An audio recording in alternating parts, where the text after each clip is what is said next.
If I ask you, what's your favorite failure? My favorite failure. You're grateful for. We almost bankrupted 1-800-GOT-JUNK when we were about $60 million in revenue. We were approaching 100 million that year, from 60 to 100 in 1 year. And we were growing very quickly. We had no debt. We had no outside shareholders. We were growing very fast. We had $5 million in cash in the bank. And our CFO, who's actually our vice president of finance, kept saying to us, "Are you sure we're not growing too quickly? Are you sure we shouldn't be more careful? Do we really need to open up all these corporate locations all at once?" And I kept saying, and Brian, our CEO, kept saying, yeah, we got this. Yeah, we got this. Because we didn't understand the cash flow of a big business. And cash is your oxygen, right? When you were 4 years old and you jumped into a swimming pool and you swam down to get the coin at the bottom and you come up gasping for air, you're not going to die, right? When you go to scuba diving to 80 feet, if you run out of air, you might die, but probably not, but you'll get sick.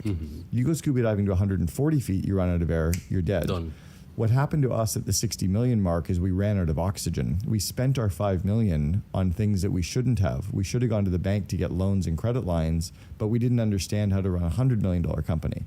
The big lesson that I got was, because our VP of finance was very quiet, he was Indonesian, he was very humble, he was very kind of analytical, very amiable, very soft-spoken.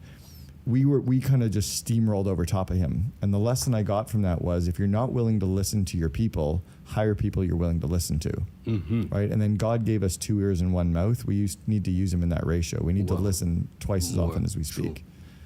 I loved one thing you said. You were growing very quick. Really fast. How can people, first of all, hold their horses not to grow very fast, and because it has consequences? How can they know that? One of the core roles of the second in command is to be the brakes to the entrepreneur's gas, or to be a leash to the entrepreneur's dragon, right? To hold them back in a safe way. It's about, I don't like slowing down. I like saying yes to the things that are obvious, saying yes to momentum. You've heard of the concept minimum viable product.